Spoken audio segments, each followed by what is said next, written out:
Yes friends and let's start the show off tax. और tax में हमने कल काम किया था, बहुत अच्छा काम किया था। हमने कॉन्सेप्ट समझा था डेप्रिशिएबल एसेट पे, डेप्रिशिएबल एसेट्स पे किस तरह से कैलकुलेशंस की जाती हैं, ब्लॉक क्या होता है।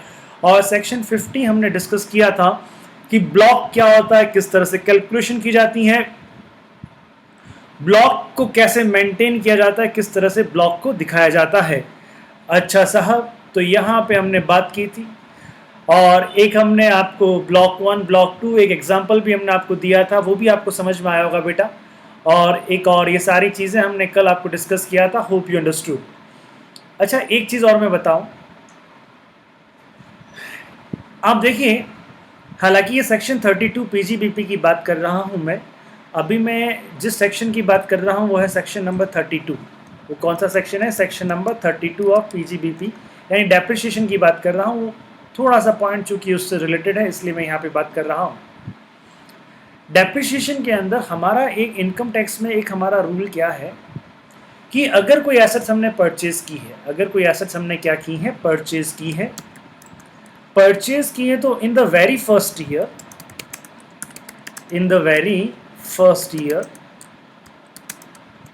if that asset is put to use for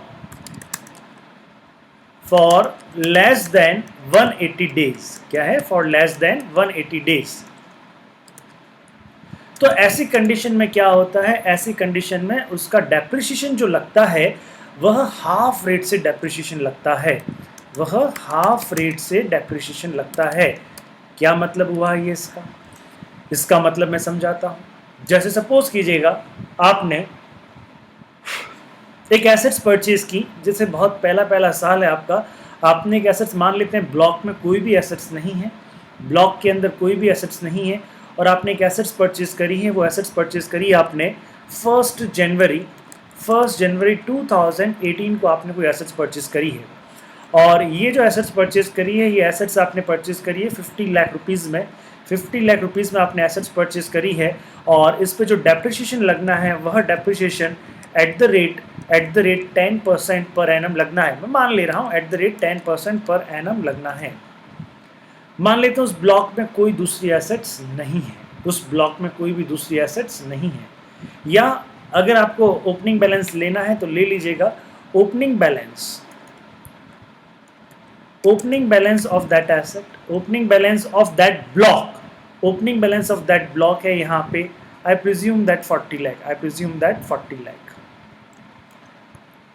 और आपने इस बार और एसेट्स परचेज किया है, तो ये परचेज किया है तो इसको हम क्या करेंगे, ये जो परचेज किया है तो इस परचेज को क्या करेंगे अपन, इस परचेज को क्या करेंगे बेटा, ऐड करेंगे। इस परचेज को क्या करेंगे, ऐड करेंगे। हाँ जी। अब हमारे पास में क्या है, हमारे पास में टोटल वैल्यू ऑफ ब्लॉक कितना है भैया? टोटल वैल्यू ऑफ ब्लॉक है हमारे पास में 90 लाख। टोटल वैल्यू कितना है आपके पास में? 90 लाख। समझ में आ रहा है? So your total value is 90 lakh. Your total value is 90 lakh. Hope you understood. Clear है बच्चा? अच्छा, अब आपको इस पर डेप्रिसिएशन देना है। अब आप इसको क्या करना है, आपको इस पर डेप्रिसिएशन देना है। डेप्रिसिएशन जब चेक करते हैं ना बेटा, डेप्रिसिएशन किस तरह से दिया जाता है थोड़ा सा समझें। इस ब्लॉक में एक ऐसी एसेट्स है जिसको हमने 1 जनवरी को परचेज किया था, 1 जनवरी 2018 को परचेज किया था। अब जो हमें डेप्रिसिएशन चार्ज करना है, वो डेप्रिसिएशन चार्ज करना है मुझे 31 मार्च और 2018। क्लियर? तो कौन सा प्रीवियस ईयर है? मुझे प्रीवियस ईयर अगर मैं बात करता हूं तो प्रीवियस ईयर 17-18 के लिए, और अगर मैं असेसमेंट ईयर बात करता हूं तो असेसमेंट ईयर 18-19 के लिए मुझे डेप्रिसिएशन की कैलकुलेशन करनी है। जब भी आप डेप्रिसिएशन की कैलकुलेशन करेंगे, डेप्रिसिएशन कितने पे लगेगा? डेप्रिसिएशन लगेगा आपका कितने पे लगेगा? Depreciation on 90 lakh. समझ में आ रहा है ये चीज? डेप्रिसिएशन ऑन 90 लाख लगेगा। अब आपको यहाँ पे थोड़ा सा ध्यान रखना है, क्या ध्यान रखना है बेटा, कि ये जो 90 लाख है, इस 90 लाख के अंदर सबसे पहले क्या चेक करना है क्या करंट ईयर में हमने कोई डेप्रिसिएशन, क्या करंट फाइनेंशियल ईयर में हमने कोई डेप्रिशिएबल एसेट परचेज की है क्या कोई ऐसी एसेट परचेज की है क्या जिस पर डेप्रिसिएशन लगना है? यस, आपने करंट ईयर में आपने मशीन परचेज किया या जो भी एसेट है ये एसेट परचेज किया है, तो सबसे पहले डेप्रिसिएशन लगेगा on current year assets, on current year purchase किया गया एसेट पे। समझ में आ रही है बात? हाँ जी। अब ऑन करंट ईयर एसेट्स पे लगेगा तो उसको सेकंड चीज क्या देखना है आपको? देखिए सेक्शन 32 पढ़ा रहा हूँ बिकॉज 32 आपका पीजीबीपी में भी आएगा, उस समय हम ज़्यादा डिस्कस नहीं करेंगे। तो करंट ईयर में आपने करंट ईयर में एसेट्स को परचेज किया है, कितना एसेट्स को परचेज किया है बेटा? 50 लाख का परचेज किया है। अब आपको ये देखना है कि ये एसेट्स कितने टाइम तक पुट टू यूज रही बिजनेस में। क्या यह 180 दिन से कम पुट टू यूज रही है क्या? मुझे तो आप ये चीज़ बताएं, ये आपने परचेज कब किया बेटा? ये आपने परचेज किया था 1 जनवरी को। परचेज कब किया था? 1 जनवरी को। 1 जनवरी टू ये ईयर एंड कब होता है आपका? फाइनेंशियल ईयर एंड कब होता है? दैट इज 31 मार्च। मुझे इसकी एग्जैक्ट कैलकुलेशन से कोई लेना देना नहीं है, मुझे इसकी एग्जैक्ट कैलकुलेशन से कोई लेना देना नहीं है। मुझे तो सिर्फ यह पता लगाना है कि इसके बीच में, मैं मान रहा हूं इसके बीच में कितने डेज आ जाएंगे? इसके बीच में 90 डेज आ जाएंगे। कितने डेज आ जाएंगे बेटा? 90 डेज आ जाएंगे। जनवरी के कितने दिन होंगे आपके? जनवरी के होंगे, पहला दिन छोड़ देते हैं 30। फरवरी के मान लेते हैं हम, कितने दिन होंगे अपने पास में? 28। और मार्च के कितने दिन होंगे? 31। तो टोटल कितना दिन होता है साहब आपके पास में? तो टोटल दिन जो होता है आपके पास में कितना दिन होता है बेटा? That is 89। कितना दिन होता है? 89 डेज होता है। तो यहाँ पे ये टोटल कितने दिन हुए हैं आपके? इस एसेट्स को लिया हुआ टोटल कितना दिन हुआ है? इस एसेट्स को लिए हुए टोटल दिन हुए हैं मेरे को 89। समझ में आ रहा है? इस एसेट्स को लिए हुए मेरे को दिन हुए हैं 89। अगर मैं जनवरी का भी काउंट, 31 भी काउंट करता हूँ, एक बार हम डिस्कस करेंगे डेज को कैसे कैलकुलेट करेंगे। मैं सेक्शन 32 पढ़ाऊंगा तब डिस्कस कर लूँगा, आप उसकी चिंता ना करें। अगर आप कोई कैसे उसको भी हम काउंट करते हैं, मान लेता भी मैं डिस्कशन नहीं कर रहा, चलो मैं उसको भी मैंने काउंट कर लिया, तो कितने दिन होते हैं? ये 90 डेज होते हैं। कितने दिन होते हैं बेटा? ये 90 डेज होते हैं। तो ये 90 डेज एक्चुअली क्या है? This 90 days is less than 180 days, less than 180 days. समझ में आ रहा है साहब आपको या नहीं आ रहा है? हाँ जी। तो अगर ये लेस देन 180 डेज है, करंट ईयर में हमने जो एसेट्स परचेज की है वह less than 180 days first year में हमारे पास में रही है, put to use less than 180 days का रहा है, तो इस पे जो डेप्रिसिएशन कैलकुलेट होगा, वह डेप्रिसिएशन कितना होगा? वह डेप्रिसिएशन हाफ रेट से होगा। तो अब ये जो 50 लाख हैं, इन 50 लाख पे जो डेप्रिसिएशन कैलकुलेट होगा बेटा, इन 50 लाख पे जो डेप्रिसिएशन कैलकुलेट होगा एट द रेट 5% ही होगा। कुल मिला के क्या है? अगर कोई एसेट्स आप क्या कर रहे हो, बेटा जी, अगर कोई एसेट्स आप करंट ईयर में परचेज कर रहे हो और करंट ईयर में वो एसेट्स परचेज करते हो और उसका पुट टू यूज आपका लेस देन 180 डेज होता है, तो उस ईयर में उस एसेट्स की वैल्यू के रुपीस तक उस ब्लॉक का डेप्रिसिएशन कितना लगेगा? आधा लगेगा। सर ये सारी बातें एक साथ में थोड़ा कम समझ में आई, तो चलिए डेप्रिसिएशन ऑन 90 लाख कैलकुलेट करना है अपने को। डेप्रिसिएशन ऑन 90 लाख कैलकुलेट करना है तो फर्स्ट हम किस पे करेंगे? ऑन करंट ईयर एसेट्स पे। ऑन करंट ईयर एसेट्स पे। अब बताओ करंट ईयर एसेट्स पे यानी कितना एसेट्स था? ये 50 लाख था। करंट ईयर एसेट्स का 50 लाख था। ये 50 लाख पे हम कैलकुलेशन करेंगे डेप्रिसिएशन का। तो 50 लाख मल्टीप्लाइड बाय क्या करूँ मैं यहाँ पे? अगर मैं कहता हूँ 50 लाख, ये 50 लाख है, मल्टीप्लाइड बाय 5%, तो 2.5 लाख रुपीस क्या हो जाएगा? इस पे डेप्रिसिएशन हो जाएगा। ऑन करंट ईयर एसेट्स का मतलब क्या हो गया? अगर मैं बात कहता हूँ यहाँ पे ऑन करंट ईयर एसेट्स, इसका मतलब क्या होता है बेटा? मुझे 50 लाख पे डेप्रिसिएशन कैलकुलेट करना है। 50 लाख पे किस रेट से डेप्रिसिएशन कैलकुलेट करना है? At the rate of 5%। वो कितना होता है आपका? 2.5 लाख। ओके, उसके बाद में क्या है? ऑन बैलेंस अमाउंट कितना है बेटा आपके पास में? टोटल 90 लाख में से कितना चला गया आपके पास में? 50 लाख चला गया, तो बैलेंस अमाउंट कितना रहा? 40 लाख। बैलेंस अमाउंट कितना रहा बाबू? 40 लाख। 40 लाख पे कितना परसेंट? 40 लाख पे 10% फुल रेट से। 40 लाख पे 10% कितना होता है? 40 लाख पे 10% का होता है दैट इज 4 लाख। तो टोटल डेप्रिसिएशन कितना हो गया आपका? टोटल डेप्रिसिएशन हो गया बेटा, ये हो गया 6.5 लाख। तो इस 90 लाख में से हम कितना लेस करेंगे? 6.5 लाख लेस करेंगे, और उसके बाद में हमारी closing value of this block आ जाएगा। समझ में आ रहा है? क्लियर है? तो मैंने आपको एक छोटा सा पॉइंट और बताया है। क्या पॉइंट बताया है? कि यदि आप क्या करते हैं, यदि आप सपोज कीजिएगा आपके ब्लॉक में आपने कोई एक नई एसेट्स को परचेज किया है, और ये नई एसेट्स आपकी फर्स्ट ईयर में 180 दिन से कम पुट टू यूज हुई है, तो उस ईयर के अंदर उस वैल्यू पे जो नई एसेट्स आपने परचेज की हुई, उस वैल्यू तक का डेप्रिसिएशन कितना लगेगा? हाफ लगेगा। कितना लगेगा? हाफ लगेगा। अब सपोज करो मैं यहाँ पे ओपनिंग बैलेंस में यहाँ पे एक क्वेश्चन थोड़ा सा आपका और चेंज करता हूँ। यहाँ पे ओपनिंग में आपके पास में ए एंड बी एसेट्स है। क्या है? ए एंड बी एसेट्स है, और उसमें आपने क्या किया? एक नई एसेट्स आपने परचेज की, और वो नई एसेट्स कौन सी परचेज की? आपने सी नई एसेट्स परचेज करी। आपने सी एक नई एसेट्स परचेज की। समझ में आ गई बात? तो अब यहाँ पे क्या हो गया? ए बी सी 3 एसेट्स आपके पास में हो गया। आपके पास में कितनी एसेट्स हो गई बेटा? ए भी है, बी भी है, और सी भी आपके पास में एसेट्स है। चलिएगा, अब थोड़ा सा मैं आपको लॉजिक बताऊं। फिर आपने क्या किया? एसेट्स को सेल कर दिया। एसेट्स को क्या कर दिया? एक एसेट्स को आपने सेल कर दिया। सेल करते हैं एसेट्स को तो हम क्या करते हैं बेटा? लेस करते हैं। सेल करते हैं तो एसेट्स को क्या करते हैं? लेस करते हैं। कौन सी एसेट्स को सेल कर दिया?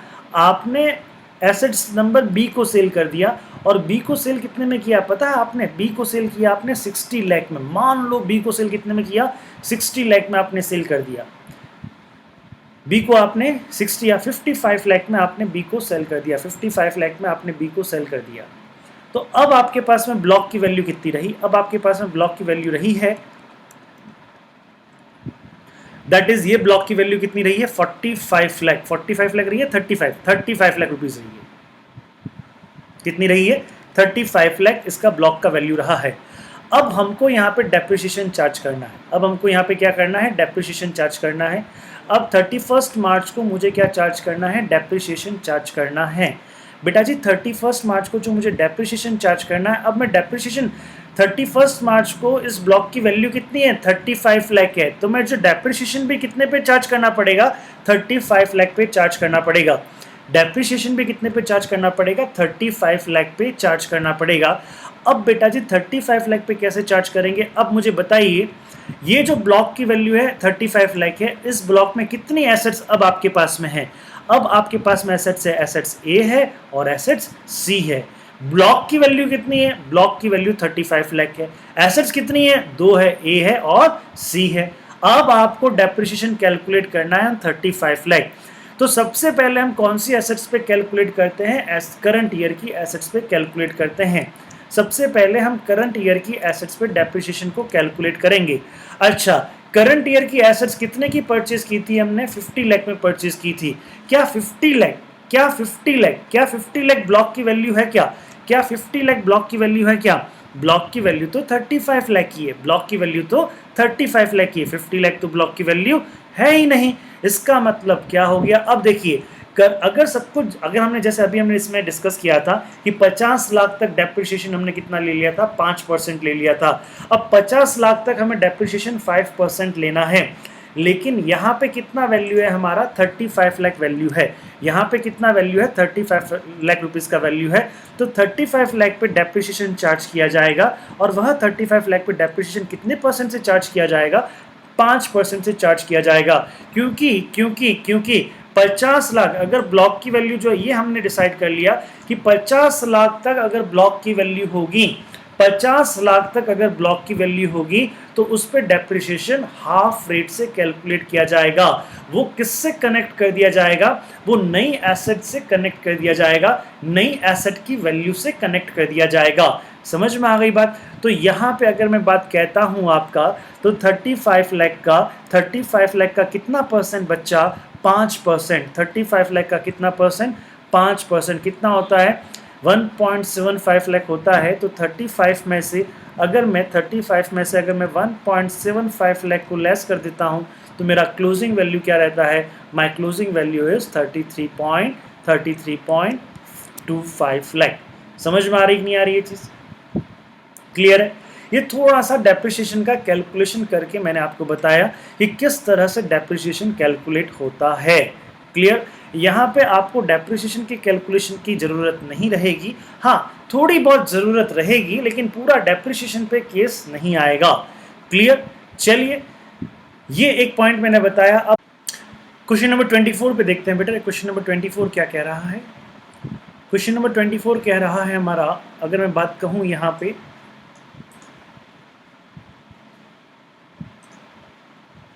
Question number 24, J limited had purchase machinery on 10 Feb 2018, यानी 10 फरवरी 2018 को उन्होंने परचेज किया है। कौन से फाइनेंशियल ईयर में परचेज किया है? 17-18 में परचेज किया है। In block of 15% valuing ₹2 lakh। This machinery was sold on 31 March 2020 for ₹2 lakh। Wow. Selling expense have been ₹1,000.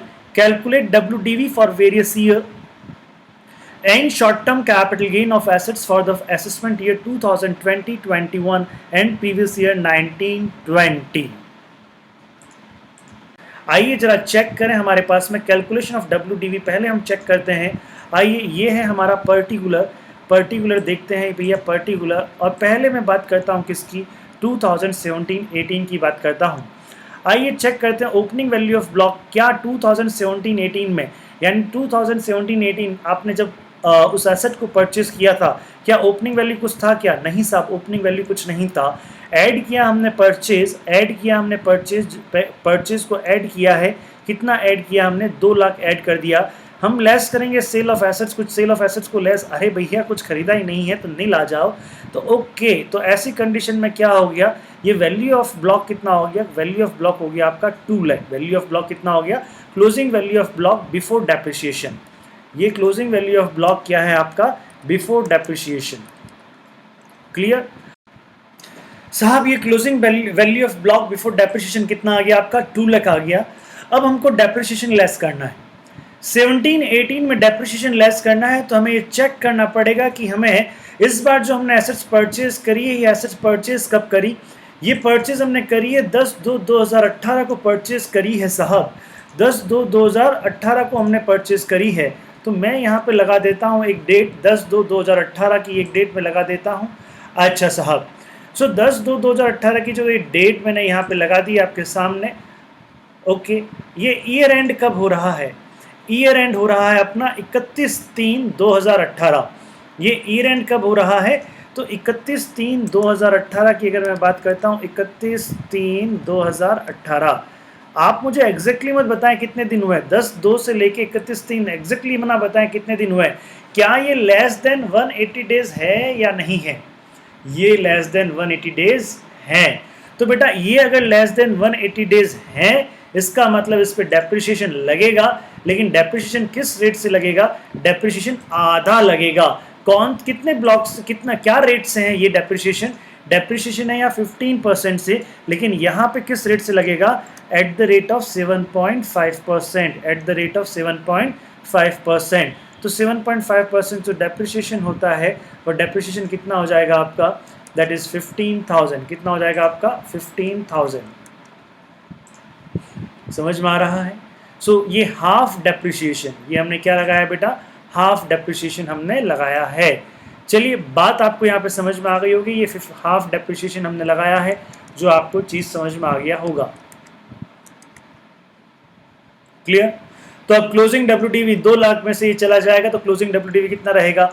That is closing WDV रहेगा यहाँ पे 1,85,000। कितना रहेगा? 1,85,000। 2 लाख में से 15,000 चला गया, इट कम्स 1,85,000, क्लियर? अब अगर मैं यहाँ पे 2018-19 की बात करता हूँ, तो यहाँ का ओपनिंग वैल्यू कितना रहेगा? 1,85,000। क्या मैंने इस बार कोई परचेज किया है क्या? नहीं, मैंने इस बार कोई भी परचेज नहीं किया। क्या आपने इस साल कोई सेल किया है क्या? नहीं, आपने इस साल भी कोई सेल नहीं किया। तो closing value block before depreciation कितना रहा? 185 रहा। डेप्रिसिएशन अब यहाँ पे फुल लगेगा, क्योंकि ये जो है पुट टू यूज और ये सब वेरी फर्स्ट ईयर ही देखते हैं, उसके बाद में तो पूरे साल तक वो बिजनेस में रही है, तो फुल रेट ऑफ डेप्रिसिएशन लगेगा 1,85,000 मल्टीप्लाइड बाय 15%, इट कम्स 27,750 और इसका वैल्यू क्या आ गया 157,250। आया जी समझ में आपको? चलिए अब हमारा ये ब्लॉक क्या हो गया, अब हमने इसको सेल किया है 1920 में 31/3/2020 को हमने ये मशीन सेल कर दिया, हमने ये मशीन सेल कर दिया है, तो परचेज कुछ नहीं है, परचेज कुछ नहीं है, सेल। अब यहाँ पे देखें, अब आप कहेंगे सर यहाँ पे 157,250 क्यों किया, आइए जरा चेक करें। 157,250 नहीं करते हैं, यहाँ पे हम क्या करते हैं, यहाँ पे कितने में सेल किया मैंने, वो मैंने सेल किया है साहब 2 लाख में। कितने में सेल किया मैंने, 2 लाख में मैंने सेल किया। समझ में आ रही है ये चीज, 2 लाख में मैंने इसको सेल किया। इसका मतलब वैल्यू नेगेटिव में आएगा। वैल्यू किस में आएगा बाबू, वैल्यू नेगेटिव में आएगा। वैल्यू किस में आएगा, नेगेटिव में आएगा। और वो वैल्यू कितना आया आपके पास में, ये वैल्यू आया 42,750। ये वैल्यू कितना आया आपका 42,750 आपका वैल्यू आया है। और ये नेगेटिव वैल्यू हमारे लिए क्या है, कैपिटल गेन। नेगेटिव वैल्यू हमारे लिए क्या है, कैपिटल गेन। क्या बेटा, ये कैपिटल गेन। और ये कैपिटल गेन कौन सा है रे, शॉर्ट टर्म कैपिटल गेन है। कौन सा है ये, शॉर्ट टर्म कैपिटल गेन है। आप कहोगे सर हमने तो हाफ से किया, नहीं हमने तो हाफ का पता नहीं था, हमने तो यहाँ पे फुल रेट ऑफ डेप्रिसिएशन लगा दिया। कोई दिक्कत नहीं, आपने फुल रेट ऑफ डेप्रिसिएशन लगा दिया तो आपका जो कैपिटल गेन है वो 15,000 से क्या आना चाहिए, ज़्यादा आना चाहिए। समझ में आ रही है चीज़, 15,000 का इम्पैक्ट, सॉरी 15,000 नहीं, फिर उसका यहाँ पे इम्पैक्ट पड़ जाएगा, तो कुछ आपका डेप्रिसिएशन ज़्यादा आ जाएगा, कोई दिक्कत नहीं है। समझ में आ गया, कॉन्सेप्ट पे फोकस करें, कॉन्सेप्ट समझें। तो यहाँ पे क्लोजिंग वैल्यू कितना है आपका, तो क्लोजिंग वैल्यू इसका क्या माना जाता है बेटा, निल माना जाता है। किसी का भी क्लोजिंग वैल्यू, किसी भी ब्लॉक का क्लोजिंग वैल्यू कभी भी माइनस में नहीं होता है। उस माइनस की वैल्यू को हम कैपिटल गेन मानते हैं, उसके क्लोजिंग वैल्यू को हम क्या लेते हैं, निल लेते हैं। समझ में आ रहा है? अच्छा, तो इसके कैपिटल गेन की कैलकुलेशंस को अलग से दिखाने के लिए क्या करना पड़ेगा, तो कैपिटल गेन की कैलकुलेशंस को देखिए हम अलग से दिखाते हैं। तो क्या होता है आपके पास में, सेल कंसिडरेशन कितना है आपके पास में, 2 लाख है सेल कंसिडरेशन। अच्छा, लेस किया हमने सेलिंग एक्सपेंसेस, ये प्रेजेंटेशन पार्ट ही, बाकी कुछ नहीं है आपका। उसके बाद में यहाँ पे लेस क्या करना है, यहाँ पे लेस कॉस्ट ऑफ एक्विजिशन यानी वैल्यू ऑफ ब्लॉक को, हाँ जी, तो ये वैल्यू ऑफ ब्लॉक को लेस करने के बाद में हमारे पास में क्या आ गया, शॉर्ट टर्म कैपिटल गेन आ गया। और ये शॉर्ट टर्म कैपिटल गेन कितना आपका 41,750 आपका शॉर्ट टर्म कैपिटल गेन है। 41,750 आपका क्या है, शॉर्ट टर्म कैपिटल गेन है। अच्छा, WDV को कैसे दिखाते हैं यहाँ पे WDV को कैसे दिखाते हैं, देखिए यहाँ पे सेल प्राइस आपने कितना दिखाया है, आपने सेल प्राइस 2 लाख दिखाया है। तो अगर यहाँ पे आपको इसको निल दिखाना है तो आप इसको निल दिखा सकते हैं। यहाँ पे क्या कर सकते हैं, ये जितना वैल्यू है ना -157,250 भी कर सकते हैं। इसका अल्टरनेटिव तरीका क्या है, आप इसका इसमें से कितना कर दे, माइनस कितना कर दे 157,250 आप इसको लेस कर देंगे तो ऑटोमेटिकली यहाँ पे क्या आ जाएगा यहाँ पे निल आ जाएगा। यहाँ पे वैल्यू क्या आ जाएगी, निल वैल्यू आ जाएगी। और फिर यहाँ पे निल वैल्यू कर दिया, इसको हमने यहाँ से हटा दिया और कैपिटल गेन को हमने इस तरह से कैलकुलेट कर लिया। कैपिटल गेन को इस तरह से कैलकुलेट कर लिया। आप चाहें तो पहले वाला भी कर सकते हैं बेटा, पहले वाला भी कर सकते हैं, और आप चाहें तो इस तरीके से भी कर सकते हैं, दोनों ही सही है, कोई दिक्कत नहीं है। क्लियर? आइए अब क्वेश्चन नंबर 25 पे चलते हैं। क्वेश्चन नंबर 25 अगेन प्यारा सा question. J and company as sole proprietorship own 6 machines put in use for business in March 2019, यानी मार्च 2019 में उसको पुट कर दिया गया है। The depreciation on these machines is charged at the rate of 15%. The written down value of these machines as on 1st April 2019 was rupees 8,50,000. 3 of the old machine was sold. 3 of the old machine was sold on 10th June 2019 for rupees 11 lakh. A second hand plant was bought for rupees 8,50,000 on 30th November 2019. You are required to क्या क्या करना है बेटा आपको, you are required to determine the claim of depreciation for the assessment year 2020-21, previous year 19-2020, compute the capital gain for the year, that's it. और उसके बाद में एक थर्ड ऑप्शन दिया गया। ये थर्ड ऑप्शन क्या है कि भैया अगर जे एंड कंपनी उसको सेल आउट करता है 3 महीने के बाद में, जून में उसको कितना सेल आउट करता है, वो 21 लाख में सेल आउट करता है, तो क्या डिफरेंस होगा आंसर में। आइए जरा चेक करते हैं बेटा। सबसे पहले आप मुझे बताइए, J and company sole proprietorship own 6 machines put in use in the business March 2019, ये कौन से ईयर की बात करता है, 18-19 की बात करता है। कौन सी ईयर की बात करता है? 18-19 की बात करता है। लेकिन 18-19 में उन्होंने 6 मशीनें किस रेट में खरीदी, क्या खरीदी है, ये हमको कुछ भी नहीं दे रखा। हमको फाइनेंशियल ईयर 1920 का ओपनिंग का वैल्यू दे रखा है। हमको फाइनेंशियल ईयर 1920 का ओपनिंग वैल्यू दे रखा है और वह ओपनिंग वैल्यू दे रखा है 8,50,000। तो हम क्वेश्चन की शुरुआत कहाँ से करेंगे? 1819 से करेंगे या 1920 से करेंगे? आपको ओपनिंग वैल्यू कहाँ से दे रखी है बेटा? आपको ओपनिंग वैल्यू दे रखी है 1920 की। तो प्रीवियस ईयर 1920 से शुरुआत होगी और हमारा असेसमेंट ईयर होगा आपका 2021। आइए जरा चेक करें, इसकी शुरुआत को हम चेक करते हैं आपके सामने। क्या है यहाँ पे? पर्टिकुलर और अमाउंट है यहाँ पे, और कुछ नहीं है। तो यहाँ पे देखते हैं opening value, WDV of the opening, हाँ WDV of block as on opening value क्या है WDV का? 8,50,000 है। कितनी मशीन है साहब? यहाँ पे 6 मशीन है। इस ब्लॉक में कितनी मशीनरी है आपकी? 6 मशीनरीज है। समझ में आ रही है बात? इस ब्लॉक में आपकी 6 मशीनरी है। क्या आपने इस साल कोई और मशीन परचेज किया है क्या? यस, ये देखिए क्वेश्चन में लिखा गया है। क्वेश्चन में लिखा गया है, क्या लिखा गया है कि आपने a second hand plant was bought in the November 30 नवंबर 2019। 30 नवंबर 2019 को आपने एक मशीन को आपने परचेज किया है। तो ऑफ कोर्स आपने परचेज किया है। कितने में परचेज किया? 8,50,000 में परचेज किया। तो यहाँ पे कब परचेज किया बेटा? ये परचेज किया आपने 30 नवंबर को। कब परचेज किया? 30 नवंबर 2019 को परचेज किया। और ओके, समझ में आ रहा है ये चीज़। चलिए उसके बाद में क्या आपने कुछ, तो ये यहाँ पे टोटल मैंने लगाया, तो टोटल कितना हो गया? 17 लाख हो गया। इसमें से मैं लेस करूँगा। क्या मैंने कुछ मशीन सेल करी है क्या? यस, मैंने वो मशीन सेल करी है। कितनी मशीन सेल करी है मैंने? 3 मशीन्स को मैंने सेल कर दिया है। 3 मशीन्स को मैंने सेल कर दिया। कितने में सेल किया बेटा मैंने? 11 लाख में सेल किया है। तो मेरा क्लोजिंग वैल्यू, मेरा WDV यानी closing value of the block, this is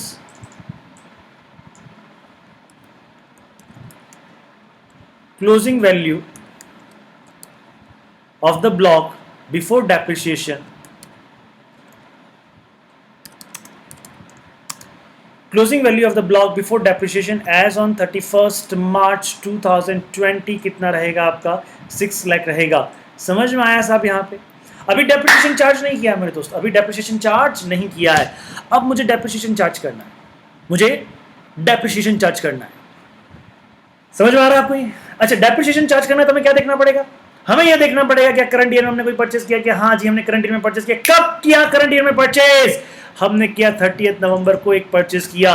30 नवंबर 2019 को मैंने परचेस किया। ये मेरा ईयर एंड कब होता है? 31 मार्च को होता है।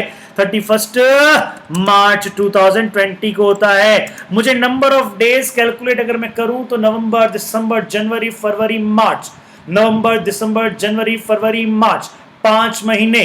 क्या ये डेज 180 दिन से कम है या ज्यादा है? ऑफ कोर्स कम है, ऑफ कोर्स कम है, ऑफ कोर्स कम है, ऑफ कोर्स कम है। अरे भैया, डेज आ रहा है समझ में? ये बेटा ऑफ कोर्स क्या है आपके? 180 दिन से क्या है? कम है। तो अब अगर मैं बात कहता हूं, इसका मतलब क्या हो गया? अगर 180 दिन से कम है तो इस पे भी डेप्रिसिएशन, इस पे भी डेप्रिसिएशन। बेटा आप ये ना समझें सर आपने ये पहले नहीं बताया, हमारे क्वेश्चन गलत हो गया। ये क्वेश्चंस गलत होने की बात नहीं है, ये कॉन्सेप्ट को समझने की बात है। तो अब ये आपको हमेशा दिमाग में रहेगा।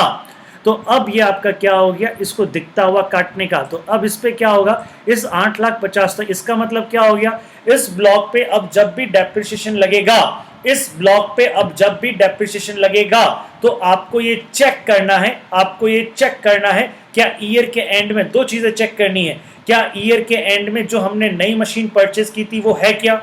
हाँ जी बिल्कुल है। तो अगर वो है तो इसका मतलब क्या हो गया? अब उस ब्लॉक की वैल्यू जो भी है, उस ब्लॉक की वैल्यू जो भी है, उस ब्लॉक की वैल्यू जो भी है, उसमें क्या होगा?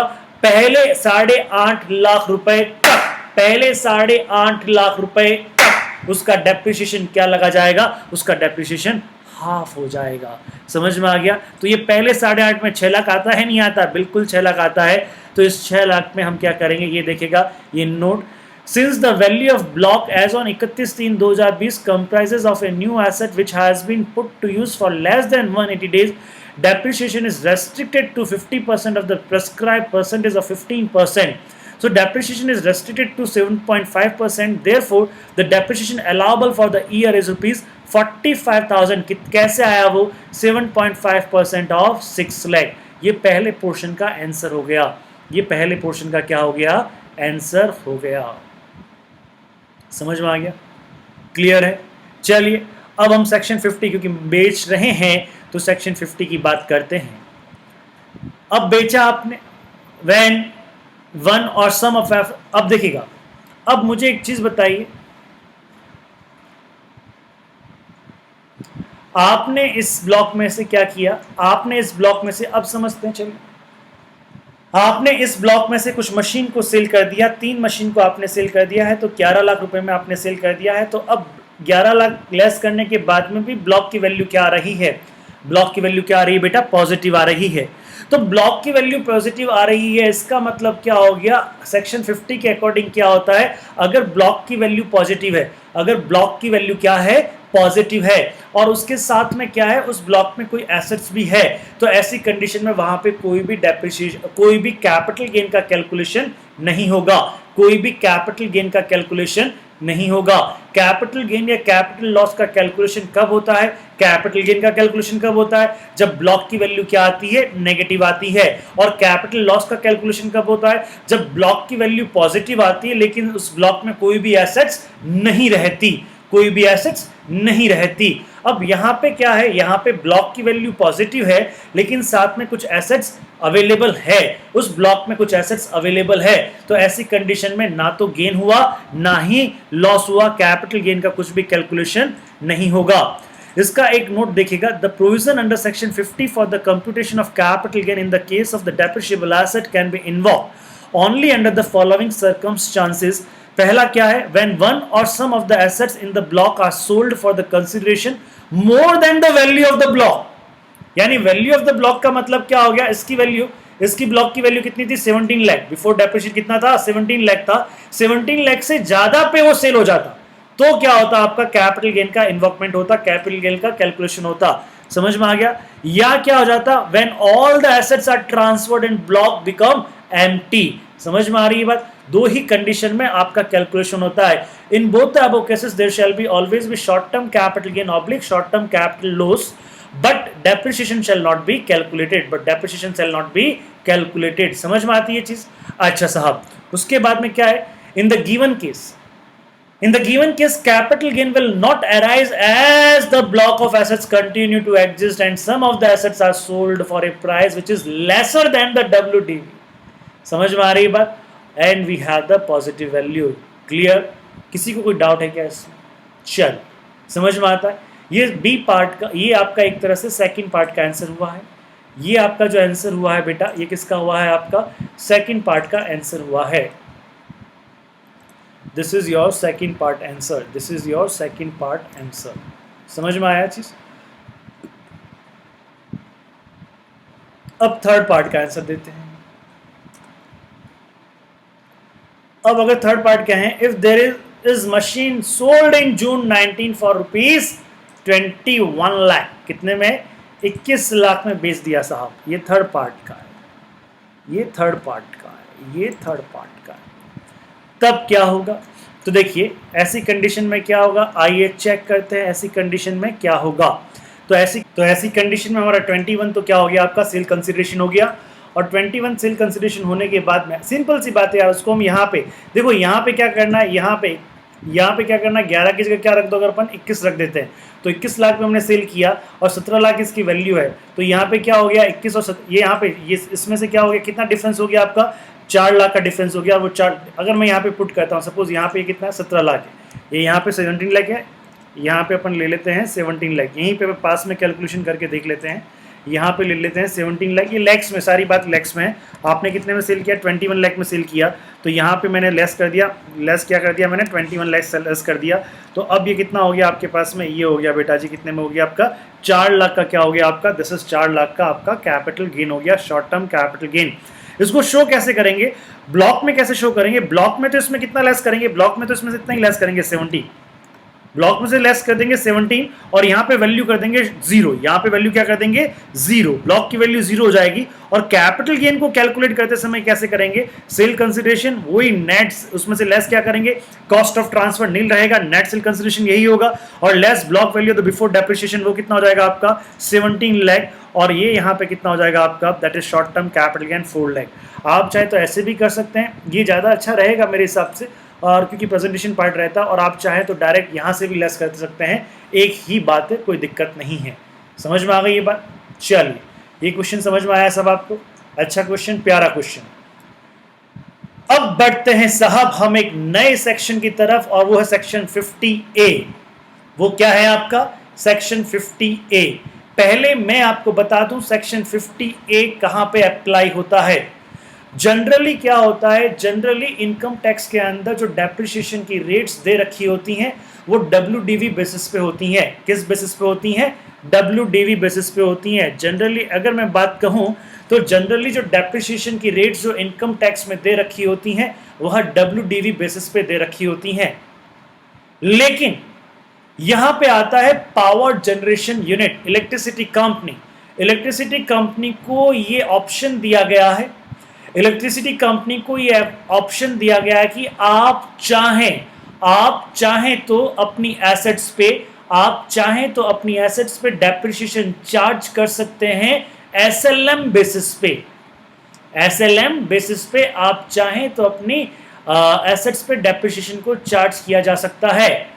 देखिए बाकी जनरली क्या होता है, रिड्यूसिंग बैलेंस मेथड अडॉप्ट किया जाता है डेप्रिसिएशन के लिए इनकम टैक्स में, लेकिन power generation unit electricity company को हमारे पास में ये ऑप्शन दिया गया है इनकम टैक्स में कि आप चाहें तो SLM बेसिस पे आप कैलकुलेशन कर सकते हैं, SLM बेसिस पे डेप्रिसिएशन चार्ज कर सकते हैं। ऑप्शनल है, मैंडेटरी नहीं है। समझ में आ गया? तो जो सेक्शन 50 था, सेक्शन 50 जो कैपिटल गेन की कैलकुलेशन की बात करता था, वो किसके कैपिटल गेन की कैलकुलेशन की बात करता था? उन एसेट्स, उन डेप्रिशिएबल एसेट्स की कैपिटल गेन की कैलकुलेशन की बात करता था जिन पे डेप्रिसिएशन रिड्यूसिंग बैलेंस मेथड के अकॉर्डिंग दिया जाता है, रिड्यूसिंग बैलेंस मेथड के अकॉर्डिंग कैलकुलेट किया जाता है। अब ये जो सेक्शन 50A है, 50A, ये जो सेक्शन 50A है यह उनके लिए है, यह बताएगा कैपिटल गेन को कैसे कैलकुलेट करते हैं, यह बताएगा कैपिटल गेन को कैसे कैलकुलेट करते हैं, किस कंडीशन में, उस कंडीशन में जहां पे डेप्रिसिएशन SLM बेसिस पे कैलकुलेट किया गया। किस बेसिस पे? SLM बेसिस पे कैलकुलेट किया गया, पावर जनरेशन यूनिट पे कैलकुलेट किया गया। समझ में आया जी आपको? चलिए, इससे पहले मैं ना इसके लिए मैं एग्जांपल लूंगा, एक क्वेश्चंस लेंगे, वो क्वेश्चंस समझेंगे, फिर हम इस पॉइंट पे आएंगे। ये क्वेश्चंस आपको उतारने का है। यस बेटा, ये क्वेश्चंस आपको उतारने का है। ये क्वेश्चंस क्या? अच्छा, ये क्वेश्चंस उतारने का, और जो क्वेश्चन नंबर 25 था ना, उस क्वेश्चन नंबर 25 का सेकंड पॉइंट ये जो है, इसमें ये सारा लिखने का है कि किस तरह से लिखेंगे, आपको लिखने का बेटा, ये सब लिखने का, ध्यान रहे। अच्छा, सेक्शन 50 है। अब हम एक बात करते हैं, इस क्वेश्चन की बात करते हैं। क्वेश्चन समझो, ऐसा ही क्वेश्चन से कॉन्सेप्चुअल अंडरस्टैंडिंग है। A power generation unit purchased a machinery of rupees 10 lakh on 1/6/2019 on which the depreciation rate is 3.92%. 3.92%. समझ में आ रहा है? On SLM basis, the machinery is sold on 31/12/2020 को ही मशीनरी सेल आउट कर दिया गया। ओके, अलग अलग केस दिया हुआ साहब, हम इन सारे केस को समझेंगे, अलग अलग केस दिया हुआ, आराम से तसल्ली से समझेंगे, आराम से समझ में आ जाएगा, डोंट यू वरी। पहला केस क्या है? पहला केस उसने कहा है 5 लाख में सेल कर दिया। तो सबसे पहले आप मुझे बताओ, एक नॉर्मल कैलकुलेशन करते हैं। आपने ये परचेज कब किया था? आपने ये मशीन परचेज कब किया था? कौन सी ईयर में परचेज किया था? आपने ये मशीन परचेज किया था 2019 एंड 20 में। 2019-20 में आपने मशीन परचेज किया था। कितने में मशीन परचेज किया था? 10 लाख में आपने मशीन परचेज किया था। 10 लाख में आपने ये मशीन परचेज किया था। समझ में आ रहा? अच्छा, तो 2019-20 में हमें लेस करना है डेप्रिसिएशन। लेस क्या करना है हमको? डेप्रिसिएशन लेस करना है। अच्छा, डेप्रिसिएशन के लिए वही 180 डेज से ज़्यादा है या कम है। तो कब परचेज किया आपने मशीन? 1 जून को परचेज कर लिया, यानी जून, जुलाई, अगस्त, सितंबर, अक्टूबर, नवंबर, दिसंबर, जनवरी, फरवरी, मार्च, माय डियर 10 मंथ्स, यानी कि एक तरह से क्या है, मोर देन 180 डेज है। तो पूरा डेप्रिसिएशन लगेगा एट द रेट ऑफ, किस रेट से लगेगा? 3.92% से लगेगा। 3.92% का मतलब 3.92% का मतलब क्या होता है? That is 3 lakh, actually 10 lakh का 3.92%, 39,200, 39,200। तो आपका ये लग गया 39,200, 39,200 डेप्रिसिएशन लग गया। समझ में आ गया? तो इस 10 लाख में से 39,200 हमने डेप्रिसिएशन लेस कर दिया, तो हमारे पास में जो वैल्यू आया वह वैल्यू कितना आया? 9,60,000, 9,60,800। ये वैल्यू हमारे पास में आ गया। That is your closing, that is your closing WDV या closing value, that is your closing block value, closing block value. Clear? Closing block value of कौन सा year? 1920। Closing block value of कौन सा year? 1920। अब मैं अगर बात करता हूं, अच्छा अब आपने इसको सेल कर दिया, इस मशीन को आपने सेल कब किया? इस मशीन को आपने सेल किया 31/12/2020, यानी सन 2000 प्रीवियस ईयर। अब मैं अगर यहाँ पे बात करता हूँ अगर प्रीवियस ईयर, अब मैं यहाँ की बात करूँ बेटा, प्रीवियस ईयर 2020-21, यहाँ पे तो आपने इस मशीन को सेल कर दिया, यहाँ पे तो आपने इस मशीन को क्या कर दिया? सेल कर दिया। अब देखिए साहब, सबसे पहली बात यहां पे हम बात करें, कौन सी कंपनी है? Power generating unit. कौन सी कंपनी है? Power generating unit. हाँ जी, रेट क्या है? डेप्रिसिएशन की रेट क्या है? 3.92 ऑन SLM बेसिस। क्या है? SLM basis. तो अगर SLM बेसिस पे डेप्रिसिएशन चार्ज हो रहा है तो ब्लॉक भूल जाओ भैया, ब्लॉक की कैलकुलेशन नहीं करेंगे, इंडिविजुअल मशीन वाइज कैलकुलेशन करेंगे, इंडिविजुअल मशीन वाइज कैलकुलेशन करेंगे। आया समझ में? अब जो पुरानी बातें एक बार उन सबको साइड में रख दो, पुरानी बातें एक बार उन सबको क्या कर दो बेटा? साइड में रख दो। ये नया कॉन्सेप्ट नए जोश से, नए दिमाग से इसको समझो। आओ अब हम क्या कर रहे हैं, हमारा पहला चीज क्या था? देखिए, हमें इंडिविजुअल मशीन की कैलकुलेशन करनी पड़ेगी। आइए समझते हैं। तो सबसे पहले हमने क्या किया यहाँ पे, तो मेरा डेप्रिशिएटेड वैल्यू कितना है? इसका डेप्रिशिएटेड वैल्यू है 9,60,800। समझ में आ रहा है? ये ओपनिंग वैल्यू समझ लो या डेप्रिशिएटेड वैल्यू समझ लो, कोई दिक्कत नहीं है। तो यहाँ पे इंडिविजुअल मशीन वाइज कैलकुलेशन करते हैं। और किस तरह कैलकुलेशन करते हैं? जो आपकी नेट सेल प्राइस होती है उसमें से ओपनिंग WDV, मशीन की ओपनिंग WDV, जिस ईयर में मशीन को सेल कर रहे हैं, प्लीज ट्राई टू अंडरस्टैंड, जिस ईयर में मशीन को सेल कर रहे हैं उस ईयर का कोई भी डेप्रिसिएशन यहाँ पे चार्ज नहीं किया जाएगा। अकाउंट्स नहीं है। आप ये कौन सा, मैं सेक्शन 50A समझा रहा हूं। सेक्शन 50A कहाँ एप्लीकेबल होता है? पावर जनरेशन यूनिट में एप्लीकेबल होता है, इलेक्ट्रिसिटी कंपनी पे एप्लीकेबल होता है, साथ ही साथ में उन एसेट्स पे जिन एसेट्स पे डेप्रिसिएशन SLM बेसिस पे कैलकुलेट किया गया है इन कंपनीज के द्वारा, तो वहां पे सेक्शन 50A अप्लाई हो जाता है जब आप उन एसेट्स को सेल करते हैं। तो या और इसमें कैलकुलेशन मशीन वाइज होती हैं। अगेन यहाँ पे होल्डिंग पीरियड नहीं देखने का है। जो भी कैपिटल गेन होगा शॉर्ट टर्म कैपिटल गेन होगा या शॉर्ट टर्म कैपिटल लॉस होगा। शॉर्ट टर्म कैपिटल लॉस तो होता नहीं है इसमें, हम 1 by 1। हाँ, मजेदार बात क्या है, शॉर्ट टर्म कैपिटल लॉस होता नहीं है यहाँ पे। कैसे नहीं होता, क्यों नहीं होता, हम आराम से समझेंगे। आपको मेरी यहाँ तक बात समझ में आई ना? तो सिंपल सा इसमें कैपिटल गेन कैलकुलेट करने के लिए या कैलकुलेशंस लॉस या गेन की कैलकुलेशन करने के लिए क्या किया जाता है? जो नेट सेल प्राइस होता है उस नेट सेल प्राइस को आप लेस कर देते हैं। उस नेट सेल प्राइस में से क्या करते हैं, जो ओपनिंग WDV होता है उसको लेस कर देते हैं। तो यहाँ पे मैंने पहला केस ले रहा हूँ, मैंने 5 लाख में सेल कर दिया और मेरा WDV कितना? 9,60,800। कितना WDV है? 9,60,800। तो इसका मतलब क्या हो गया? ओह माय गॉड, ये मेरा क्या आ गया? लॉस आ गया। लॉस आ गया।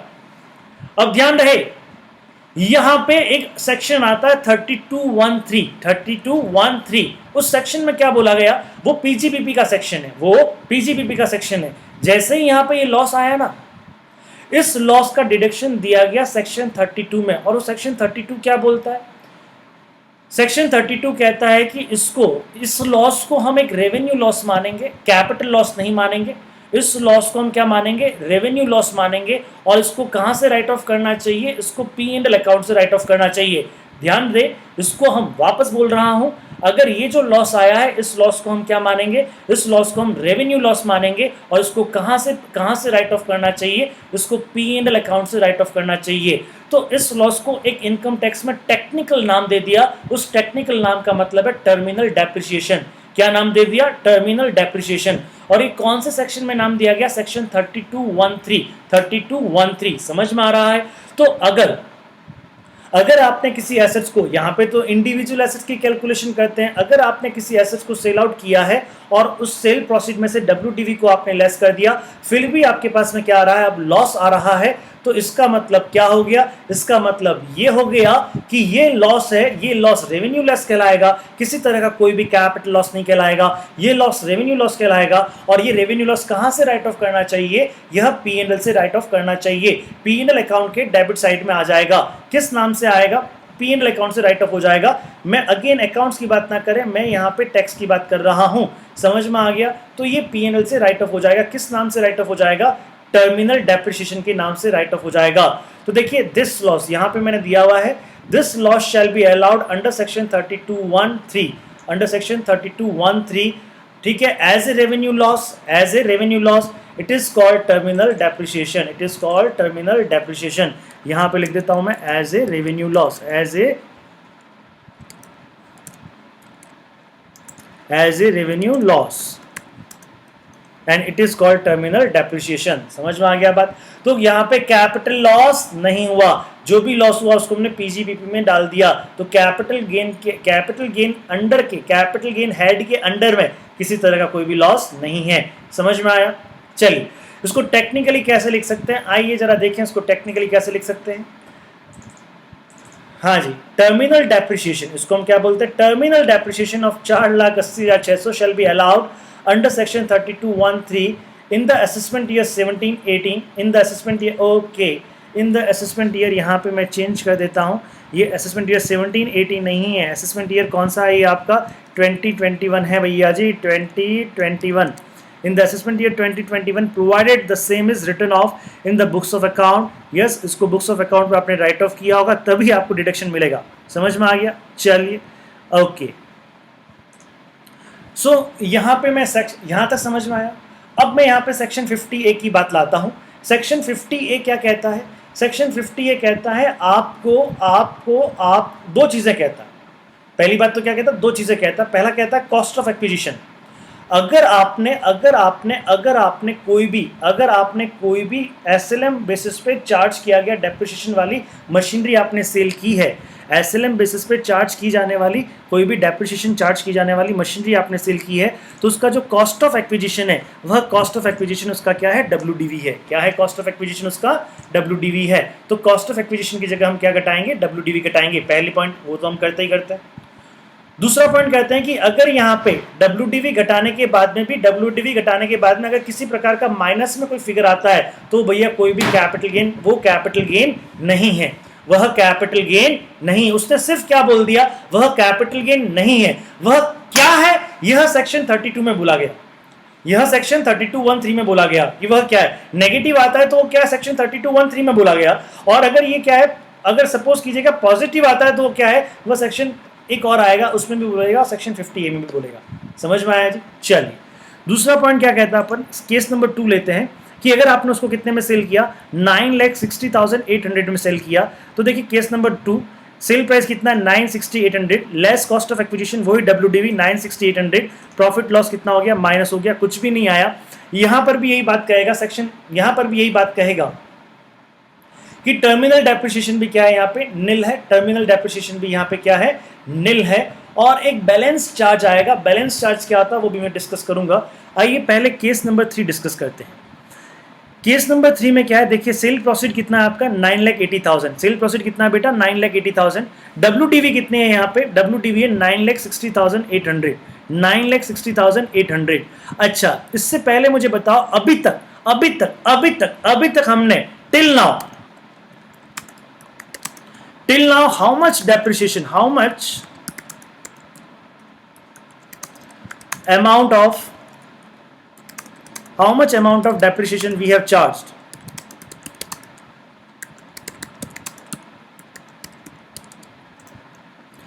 Till now how much amount of depreciation we have charged? बताओ मेरे को, बताओ कितना चार्ज किया। तो देखो ना अभी हमने कितना चार्ज किया था, ये कितना ऊपर कितना चार्ज किया था हमने? 39,200। कितना चार्ज किया था हमने? 39,200। यहाँ पिछले सालों में अभी तक हमने कितना चार्ज किया हुआ है? तो दैट इज ₹39,200। 39,200। अब समझिए, ओहो, ₹39,200 चार्ज कर दिया हमने, समझ में आया? अच्छा, अब क्या कहता है, अब समझिएगा, यहाँ पे सरप्लस हो रहा है, यहाँ पे सरप्लस कितना हो रहा है, 19,200 का सरप्लस हो रहा है, यहाँ पे सरप्लस हो रहा है 19,200 का सरप्लस हो रहा है। अब जैसे ही ये 19,200 का सरप्लस हुआ ना, पी एंड लाके खड़ा हो गया, पी एंड लाके खड़ा हो गया। पी एंड लाके क्यों खड़ा हो गया? वो कहता है, हे मुझे देना, देख तुमने मुझसे डेप्रिसिएशन चार्ज किया, तुमने मुझसे डेप्रिसिएशन चार्ज किया, कितना डेप्रिसिएशन चार्ज किया? 39,200 तक तुमने मुझसे डेप्रिसिएशन चार्ज किया है। अब अगर तुमको कोई भी प्रॉफिट होता है, अब अगर तुमको कोई भी प्रॉफिट होता है, तो अप टू 39,200, अब मैं ज्यादा प्रॉफिट का पैसा नहीं मांग रहा, जितना तुमने मुझ में से चार्ज किया उतने रुपए तक का प्रॉफिट तुम मुझे वापस दे दो, उतने रुपए तक का प्रॉफिट तुम मुझे वापस दे दो। उतने रुपए तक का प्रॉफिट तुम कहां पे ले जाओ? पी एंड एल में ले जाओ। पी एंड एल में जो प्रॉफिट ले जाते हैं वो कैसा प्रॉफिट होता है? Revenue profit. P and L में जो प्रॉफिट ले जाते हैं वो किसका प्रॉफिट होता है? पीजीबीपी का, profit and gain from business profession की इनकम मानी जाती है। तो यहां पे यही बात होती है। यहां पे एक सेक्शन आता है 41(2), सेक्शन क्या आता है आपका? 41(2). तो सेक्शन 41(2) क्या कहता है? सेक्शन 41(2) एक बात कहता है कि अगर अगर अगर अगर आप सेल प्रोसीड में से WDV को लेस कर देते हो और आपके पास में कोई सरप्लस पैसा आता है, सरप्लस पैसा बचता है, तो उस सरप्लस पैसे में से up to the depreciation already charged, up to the depreciation already charged, यानी कितना? यहां पे अगर अप टू की बात करता हूं तो कितना? 39,200, यानी 39,200 रुपए तक का अगर सरप्लस रहेगा, 39,200 रुपए तक का सरप्लस रहेगा, तो उसको हम कहां पे ट्रांसफर करेंगे? उसको हम पीजीबीपी की इनकम मानेंगे, बिजनेस हेड की इनकम मानेंगे, और बिजनेस हेड की इनकम मान के हम उसको कौन से हेड में ले जाएंगे? पीजीबीपी के हेड में ले जाएंगे। उसको हम रेवेन्यू इनकम मानेंगे, पीजीबीपी की इनकम मानेंगे, कैपिटल हेड की इनकम नहीं मानेंगे। कौन सा सेक्शन कहता है? सेक्शन 41(2), सेक्शन 41(2) ये बात कहता है। और इस इनकम का एक टेक्निकल नाम दे दिया, जैसे वहां पे टर्मिनल डेप्रिसिएशन नाम दिया गया, इसका नाम दे दिया बैलेंसिंग चार्ज। इसका नाम क्या दे दिया गया? Balancing charge. तो देखिए, मैंने भी पॉइंट लिखा है, ये पूरा क्वेश्चन आपको लिखना पड़ेगा और ये पूरा सॉल्यूशन आपको लिखना पड़ेगा। Profit up to depreciation already charged, profit up to depreciation already charged will be PGBP income under section 41(2), under section 41(2). समझ में आ रहा है? तो अब डेप्रिसिएशन टिल लास्ट ईयर हमने कितना चार्ज किया था? 39,200। तो then up to this amount if there is a profit is equal to PGBP income. तो फिर ये 19,200 क्या होगा बेटा? ये होगा प्रॉफिट अंडर पीजीबीपी। ये क्या होगा? Profit under PGBP. ये क्या होगा? Profit under PGBP. समझ में आ गया? आइए इसका हम लैंग्वेज ड्राफ्ट करें। Terminal depreciation is nil, the balancing charge under section 41(2) is ₹19,200 and it is a PGBP income, therefore no capital gain arise। Clear? Case number 4 में क्या है? सेल प्राइस कितना आपका? 12 लाख है। WDV कितना है आपका? 9,60,800 आपका है। अब यहाँ पे सरप्लस फंड कितना होता है? 2,39,200। अब डेप्रिसिएशन टिल नाउ कितना चार्ज किया हुआ है हमने? 39,200। वही मैं अगर यहाँ पे बात कहता हूँ आपको, ये मैं अगर यहाँ पे भी लिख देता हूँ मैं यहाँ पे, तो डेप्रिसिएशन हमने कुल कितना चार्ज किया हुआ? डेप्रिसिएशन हमने टिल नाउ डेप्रिसिएशन कितना चार्ज किया हुआ? 39,200। तो इस 2,29,200 में से, इस 2,29,200 में से अप टू 39,200 तो क्या होगा? Profit under PGBP. और बाकी का जो सरप्लस होगा वो क्या होगा? आपका कैपिटल गेन। वो क्या होगा? आपका कैपिटल गेन। तो देखिए यहाँ पे 239,200 में से मैंने क्या लिखा है? 39,200 profit up to depreciation already charged will be PGBP income under section 41(2). तो प्रॉफिट अंडर पीजीबीपी कितना हो गया यहाँ पे? देखिए, प्रॉफिट अंडर पीजीबीपी हो गया आपका 39,200 और बैलेंस सरप्लस क्या है आपका? Capital gain. बैलेंस सरप्लस क्या है बेटा? आपका कैपिटल गेन। बैलेंस सरप्लस बराबर capital gain under section 50A। समझ में आ रही है बात? So terminal depreciation is nil, the balancing charge under section 41(2) is ₹39,200 and as per section 50A the sale price is ₹12 lakh and the adjusted WDV आपके पास में इतना होता है, therefore capital gain is ₹2 lakh. Therefore capital gain is ₹2 lakh. अगर आपको ये समझ में नहीं आ रहा है तो आप सीधा सा लिख दें एज पर सेक्शन 50A, इसको करने की जरूरत ही नहीं है। एज पर सेक्शन 50A इसको यहाँ से डिलीट मारे, ये क्या है, कोई दिक्कत नहीं है। As per section 50A therefore capital gain are ₹2 lakh. Hope you understood, clear. अच्छा साहब, ये सेक्शन 50A एप्लीकेबल कहां, ये समझ में आया आपको। इसमें 3 सेक्शन इन्वॉल्व हो गए, सेक्शन 3213 किसकी बात करता है, टर्मिनल डेप्रिसिएशन की। उसके बाद में सेक्शन 41(2) किसकी बात करता है, बैलेंसिंग चार्ज की। ये जो दोनों सेक्शन है, ये दोनों सेक्शन पीजीबीपी के हैं, ये दोनों सेक्शन किसके हैं, पीजीबीपी के हैं। और उसके बाद में सेक्शन आता है अपना छोटा सा प्यारा सा सेक्शन, कब आता है, छोटा सा प्यारा सा सेक्शन क्या है, 50A।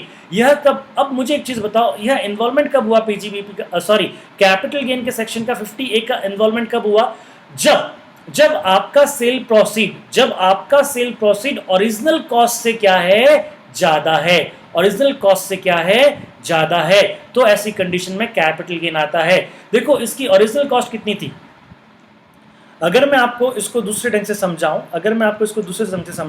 इसकी ओरिजिनल कॉस्ट मशीन की कितनी थी, 10 लाख। कितनी थी, 10 लाख। अब अगर आपका सेल प्रॉफिट 10 लाख से ज्यादा